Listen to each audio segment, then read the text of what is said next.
Okay, we're recording. Every month, you guys, I am doing a new thing where we're doing a Success Leaves Clues pop-up panel. And I'm basically asking the people who hit Success Club in the previous month to just talk to us each month on, kind of what happened. How did they make it happen? Who did they help? What were the things? Um, in hopes that it helps us to get out there with fresh ideas every month, right? Truthfully, the things that these ladies are probably going to share with us today, they probably think are small and don't matter, but that's the stuff that matters, right? The little things are the things that matter. So that being said, most of the people that are on live with us tonight are people who hit Success Club. So I really appreciate the people who are leaning in and on the call live, like taking in their value.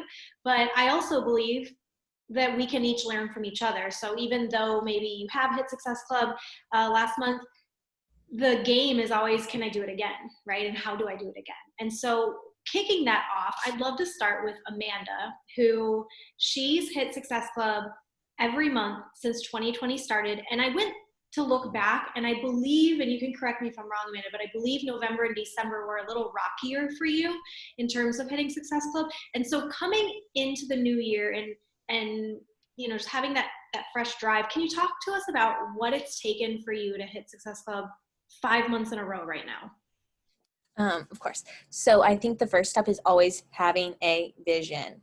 I think I did 2 trainings on a vision board, and then Brittany did a training on a vision board where we actually sat down. She had questions and brought pen to paper, and that's where I determined what I was going to do. I broke it down into baby steps of how my 2020 year was going to be very successful, and I was going to make sure it was going to be successful.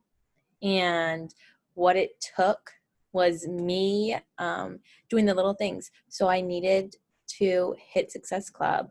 My goal was doing it 2 out of the 3 months every quarter. And the first goal I met when we did our first quarter review, I surpassed that. I hit Success Club. I keep a calendar with me, so I hit Success Club 6 in January, Success Club 8 in February, Success Club 6 again in March. And that's when I just built the momentum, and I was like, I can do this.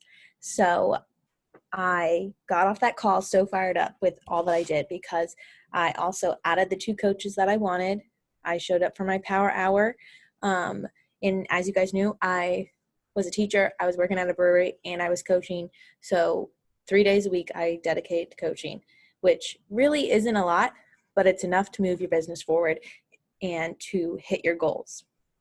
Then quarantine happened, and that's where I really dove in to say, I'm going all in on my business. I'm showing up every day, doing the best that I can. And that's when I hit one of my biggest months for the year, which was Success Club 12. And then again, which I felt this huge momentum in April, and it continued into May, but I only hit Success Club 6. When I say only, I had a little bit bigger goals, but I was still very excited for that. So showing up is really what it did in creating a vision, because before I was just doing it. I was just doing the actions, but didn't know where I was going. I hit Diamond in November, right before our retreat, and that's what kickstarted my business to say, I'm serious with this. Now I need to go. Now I need to look at this and what's my next step. And so growing a team, and how can you grow a team? You got to show up. You got to be a leader. You have to do the action so other people can see you doing the actions. So yeah, that's how I keep hitting it constantly and hoping to get Success Club 6 minimum this month so I can get my Shakeology Snuggie. I did it for the Snuggie. So every month, you guys, fun fact, Charlie's like, we have this many more, like he'll count down how many more months we have until we get the little like Theragun thing. He's like so excited about it. So He's like, how are we doing, babe? How are we doing on that gun? But I love, you guys, success leaves clues. I love that she had a vision, but also paired it with showing up to that, right? Because, right, we can like set goals and we can have dreams, and that's really nice and feels good on the inside. But then 3 months later, we can wake up and say, okay, well, why am I not at my goal? Oh, I didn't actually do the things, right? And so I think it's really important to remind ourselves that you have to pair it with action. You know, I said last night on our team call that the action's not sexy. It's really boring, and sometimes it's not your fave. Like, you might enjoy, you know, some of the other things in the business a lot more, like creating content for your challenge group or posting on social media or whatever your jam is. But the connections and the invites and the follow-ups are those things that don't seem so fun in the moment sometimes, but they're the things that bring those rewards down the line. I love that she also was a part of the reflection. She did the end of year reflection with us that took her into creating a vision for her new year. And then we did a a Q1 reflection going into Q2 after March. And if you haven't done that Zoom with us yet, go back in the units tab on the team page. I have all of our team calls that have been recorded, and that one is there. Go back and do an inventory for yourself. Even though it's 5 months into the year, do an inventory. What did you say you were going to do in January, or what did you say you were going to do, you know, when you walked into this business? And where are you? Amanda actually surprised herself. Wait a second, I'm ahead of my goals, right? And sometimes we actually might be ahead of where we thought we were going to be, which lit a fire in her. Another thing that lit a fire in her was coming into a new rank. I hope you heard that. Diamond lit a new fire in her. Now, I'm sure when she hit Emerald in her business, that lit a fire in her, but then the next step lit a new fire in her. And sometimes we have to do that. Sometimes if you feel like in your business, you're at this like lull, if you ever feel at a lull, you're probably ready for the next push. Yeah, it's probably an indicator. I love that. Speaking of new ranks, Leah is brand spanking stinking new. And she hit Emerald in her first month of Success and Success Club here in this first month together, right? And not even just SC6, but SC8. Leah, talk to us about getting started right away. Like, what are the things that you did that just helped you propel yourself forward right away? I think the main thing I did is I downloaded or I printed a whole bunch of the trackers. No, they're not bound up yet because I'm not venturing out to Staples, but I do have a pretty folder that I keep them in, so that's close enough. And I keep all the old ones.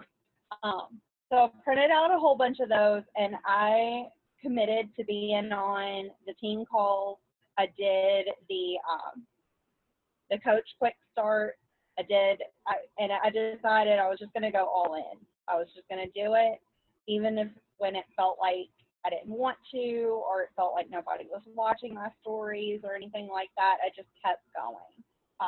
So that was probably the main thing that I did, is just making sure I was doing that. And I love reading anyway. So as soon as I saw Brittany did book club, I was like, oh, book club, I'm good with that. So I have been at most of those, except for when my alarm doesn't go off. Still reading all the books. So I've really dug into personal development. I've started half marathon training because that's one of my big goals, was to run a half marathon. And instead of listening to music, I listen to Trent Shelton's podcast because he fires me up anyways, because I love him. And he really speaks to not only growing personally, but you can apply it to your business. Because I found whatever you do personally, you have to take care of yourself first, and then people are going to see that. So that's one thing I try not to get as caught up if people say no or things like that. I try to just keep showing up for myself, because I figure people are going to see that and want in on that. I have to remember to make myself a priority. So good. So good. I love, you guys, what I heard from the bulk of that is she's connected, right? And I say this a lot, but it's so true. A connected coach is a successful coach. right? I can't pinpoint a single coach on our team that is soaring that isn't by the fire, right? So you got to stay by the fire. You got to stay where the people who, I say cling to the coattails of the people that you'd like to have their success, right? It's the same kind of idea. Be in the fire. I also love that little nugget that she replaced habits that didn't serve her goals with ones that did. So she took music in the car and replaced it with Trent Shelton podcast. How powerful is that? And how simple is that? And how effective would it be to teach our other people how to do that, right? To teach your coaches how to just take one thing. What's one thing that's not serving your goals? And how could you swap it out? We're not like, all the time people are like, oh, I'm too busy. I can't add anything else. Leah didn't add anything else. She literally just swapped something, right? And so where in your life could you swap something this month? And how could you help other people learn that same little hack? I love that. Let's move on to Miss Annie. We'll go with you next. So on the same topic of, kind of being fresher, you have a different lens because you attended Summit, you were a part of another team at one point, and when you came back on board with us, you kind of had a different mentality, but you are on your way, same as Leah. We're cheering you guys on for Success Starters, which if you don't know what Success Starter is, if you hit 3 months of Success Club out of your first 6 in the business, you get a free ticket to Summit, and you get to be a part of whatever brand new program test group is coming out. So you get an invite to be a part of that behind the scenes. Pretty stinking cool stuff. And Annie is getting ready to go into the last month. So we're really cheering for you this month in June for Success Club for sure, because this is your 3rd and final month to qualify. Talk to us. You had a huge month. You're like inches away from Diamond. You are doing the things. Tell us your secrets right now. I think the biggest thing for May was the what's it called? Where we did the points challenge, team challenge, whatever. Because it got me more connected. Like I was already connected in April. I hit SC 6 or 8, I can't remember. But with the team challenge, we started doing workouts at the same time every morning. Like 4 of us are doing the same program, so it just made sense to be starting that and doing it every single day to make sure we stayed on track with the program. And other people join sometimes they don't. And then we just roll right into Power Hour. So it's like wake up 2.5 hours of Beachbody stuff, workout and Power Hour, and it keeps the momentum going because you wake up alive and ready to go with your workout, and then you want people to join you. So it just makes sense to go right into it.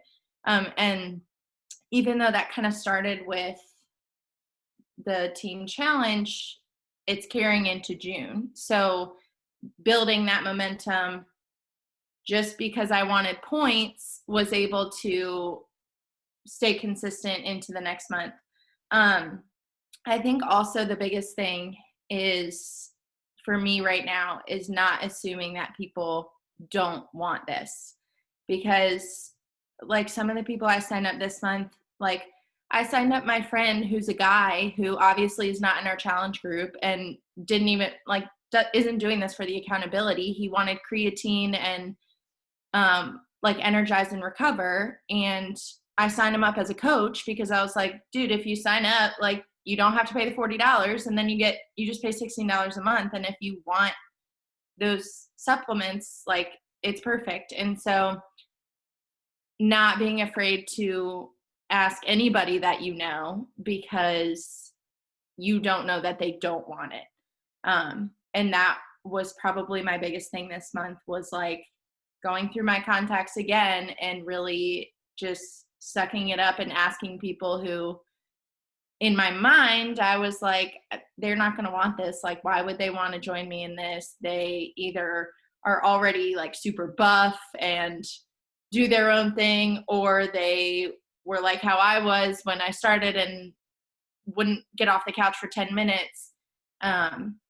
But but just asking them and telling them that it's what you're doing and you would love for them to join them. So I think that's been like my biggest nugget of gold this month, is not assuming that someone, especially someone you know, not assuming that they don't want it just because you know who they are and you know what they like to do. Like, if you're anything like me, you did not like to do any of this stuff before you joined. Like, you didn't want to eat healthy and you didn't want to exercise.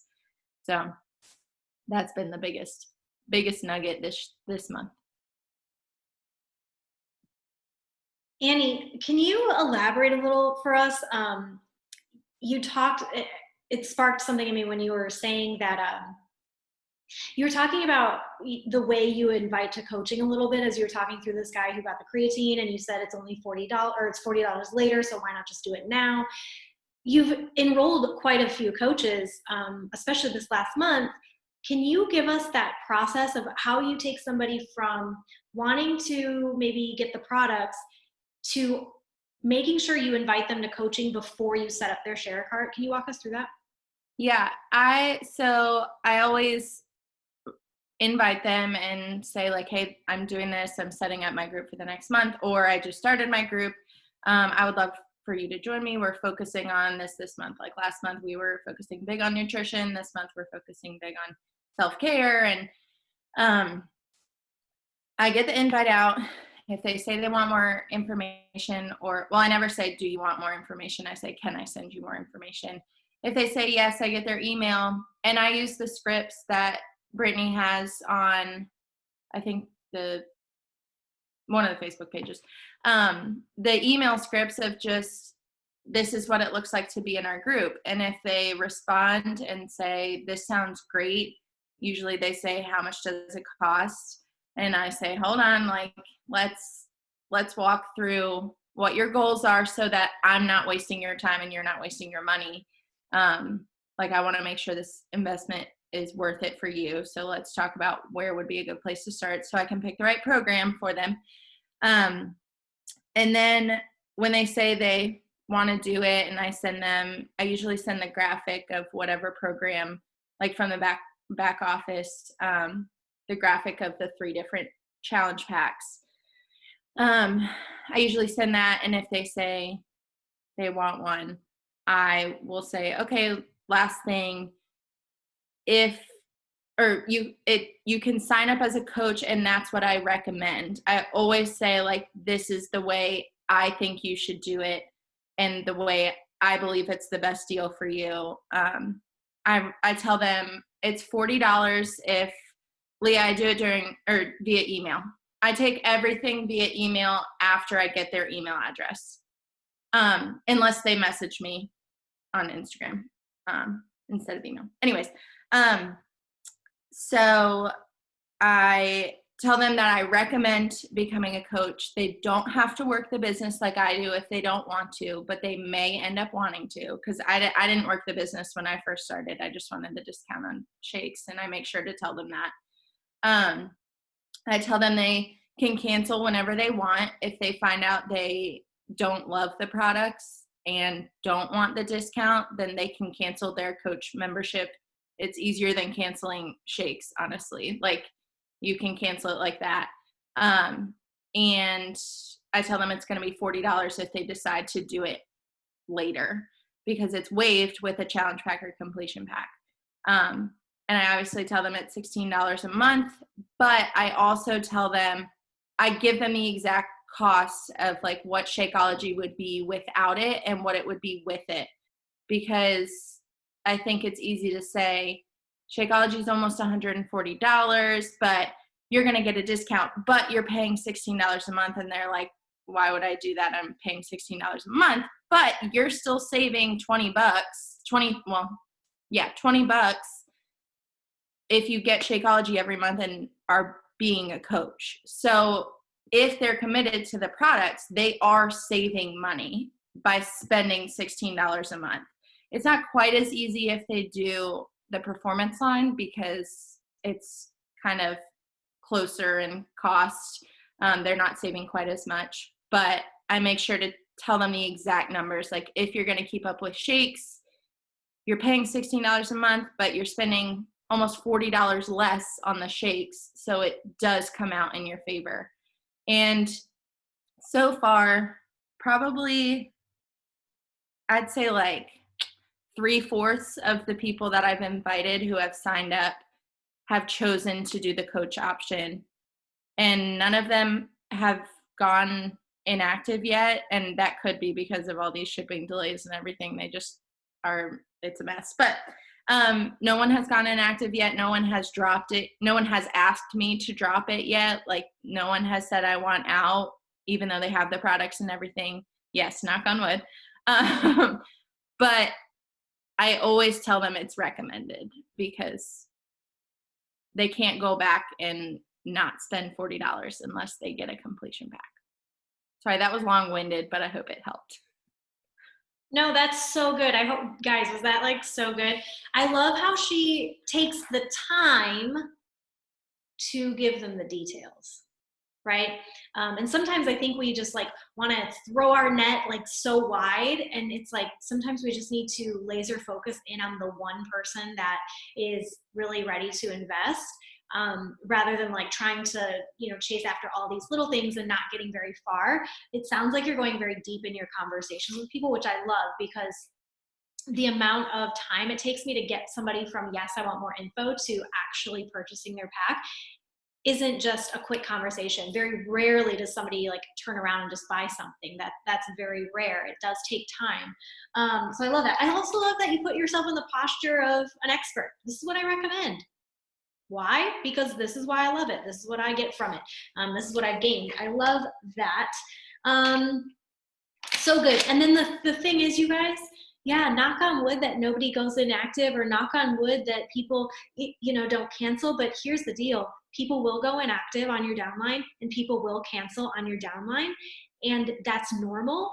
And so how we stay on the offense of that is exactly what Annie's doing. We're continually growing our team. I'm always offering that option so that I never have to play defense and freak out that like I'm going to lose my rank, or I'm going to, you know, anything, right? I don't want to be freaking out. I want to be in a place where like, no, I'm in control of this, right?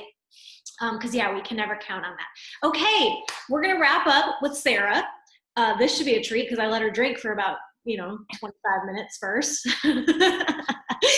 I love it. Sarah, okay, so all of us have been dealing with the weight of the pandemic and the weight of, whatever COVID-19 has done to impact your life in some way, shape, or form.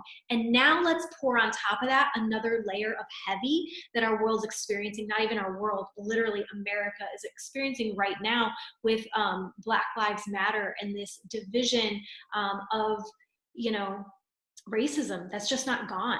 It's not gone. It's just being recorded now, right? We can see it easier on the internet. We have so much easier access to it. So there's a lot of heavy stuff happening, and all of you guys were still able to have a level of success in your business even when it was heavy. So imagine a month where like the world's going great. You guys should just be crushing it is what I'm thinking, right? Because even when the world was facing challenges, every single one of us on this call was able to help somebody last month. So you guys all need to give yourself like a big round of applause for that. Sarah, SC200, right? Doing it. Sarah, though, had a hard hit to home struggle this last month when her Nana passed from cancer. And Sarah hasn't missed a beat in showing up for her community, showing up for her squad. She's built a great foundation. So even when she had to guys, I'm going to be, I can't be on the call or I can't be on the thing, she had people to compensate for her because she's led them so well in her little community. But Sarah also freaking hit Success Club and went till the freaking last bell and hit it in the final hour. And I love it. I love seeing that happen. I love seeing people claw for their goals. So Sarah, wrap it up for us tonight. You had an even more challenging on a personal level experience last month. Talk us through how you still made your business a priority and how you still helped people through it all. Yeah, last month, I started off 2020, and it's funny, a post popped up where I posted on New Year's Eve, and it was a picture of me and my husband Larry, and it said 2020, I feel like we're going to do great things. Did not know and if I offend anybody, I'm sorry, but the shit show that was headed our way to just take us out. So COVID happened. I'm a supervisor in the school system, so we shut down school. We were on spring break. We shut down. And the first week that we were out of school, no, actually, I think it was the second week we're out of school. I get a phone call on a Friday, and I was actually working a feeding site for our students in our system. And my mom was taking my Nana to my sister-in-law, who is her family doctor. And normal day, guys. It was a normal checkup. Nana just didn't really feel well. And my mom and I moved in with her when I was barely two.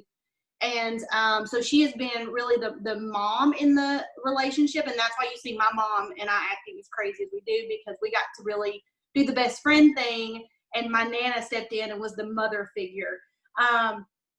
So she took her to see Martha, and literally, guys, that Friday, they took her on into Chattanooga, into the hospital, and they basically just said, from what it looks like colon cancer. And it's so crazy that this happened tonight, because tomorrow is actually my Nana's birthday. She would have been 84 tomorrow. And I'll keep this picture since I have to show you. This is my beautiful Nana. And you can just see how happy she is. That smile is just, oh, it melts my heart. But literally that Friday, they said not colon cancer, Lord have mercy, ovarian cancer. I'm just gonna give her everything, apparently.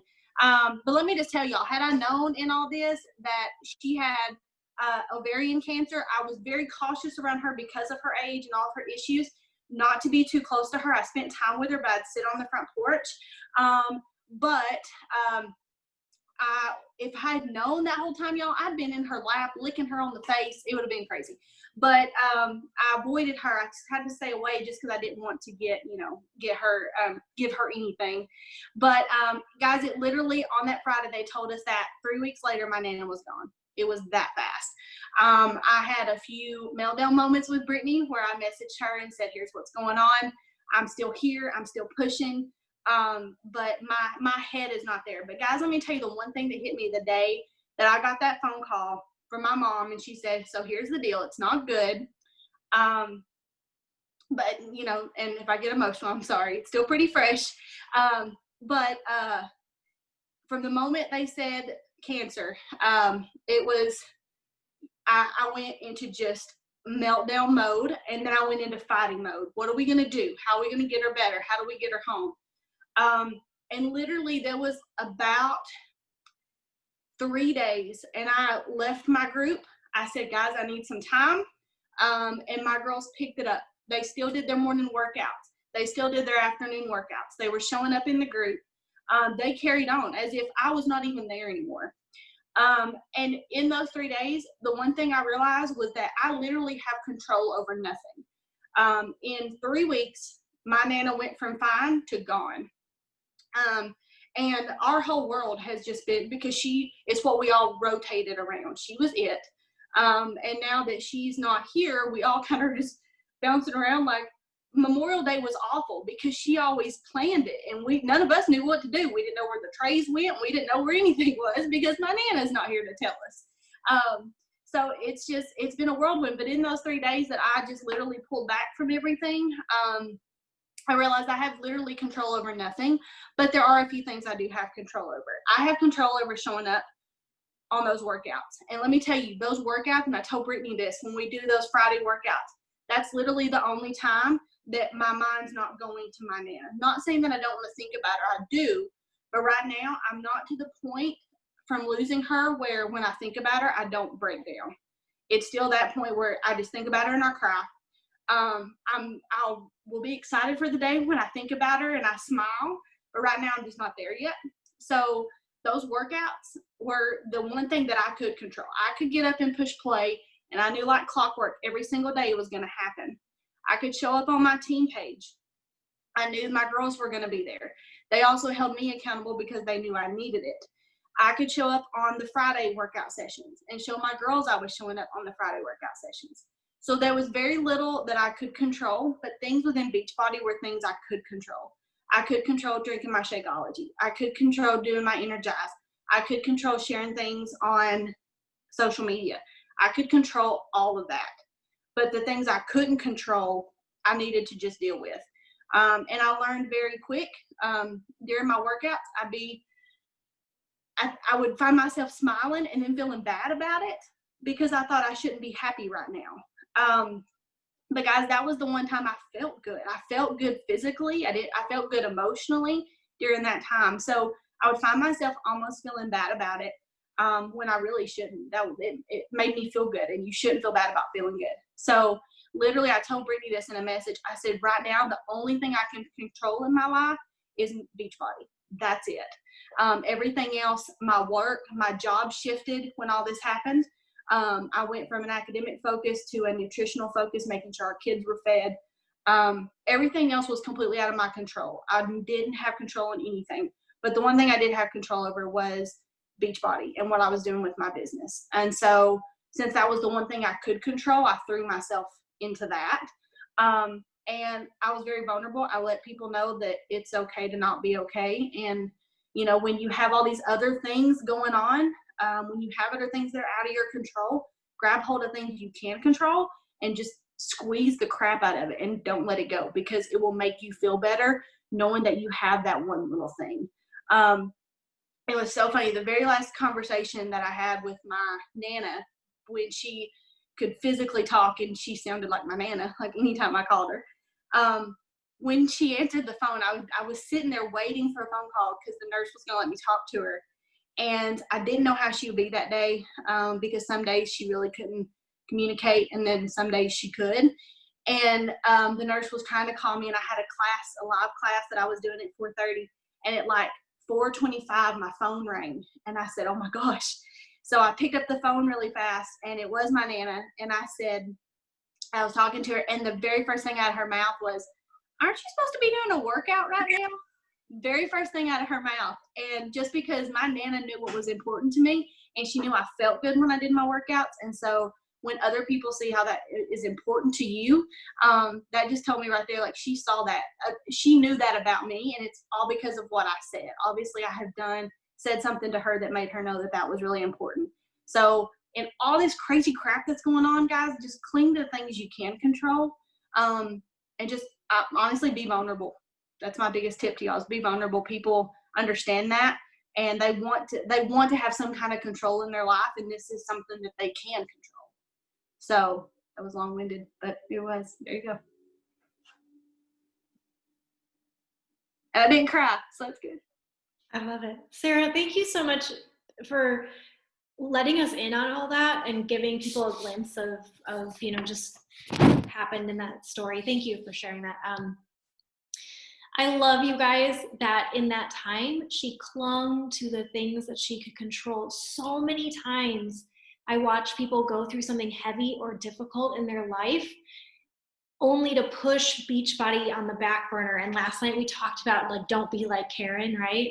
And all those little scenarios, all those little Karen scenarios are scenarios where something happens in your life and you cling to maybe the things that aren't serving you.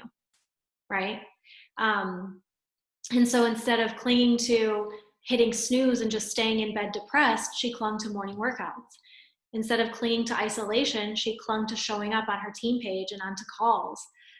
Instead of clinging, again, same thing, instead of clinging to isolation and just, you know, like not doing anything, she clung to sharing on social media.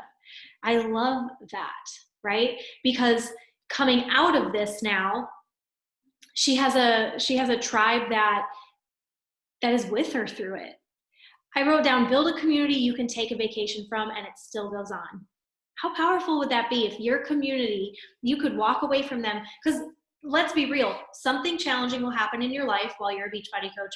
Something amazing will happen in your life while you're a Beachbody coach. Like, both of those things are inevitable, if I can tell you anything. And wouldn't it be amazing to not have to stress that, like, oh my gosh, I can't post on my team page today, or I can't be present in my challenge group today, and it still goes on without you because you've created and cultivated such a consistent community? I think that's the goal, right? Like, I feel like that's such a thing to strive for, Sarah. Amazing.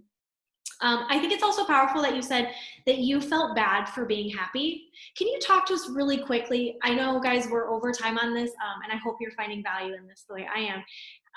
But I'd love to hear from you, because you did say that you would keep posting on social media and you could control that, so you would share. But I've met a lot of coaches who, when something wrong or something challenging happens in their life, especially the death of a loved one, they feel like they shouldn't post like our normal inspiration on social media. They don't know how to post. Can you talk about how you navigated like how to post and what to post?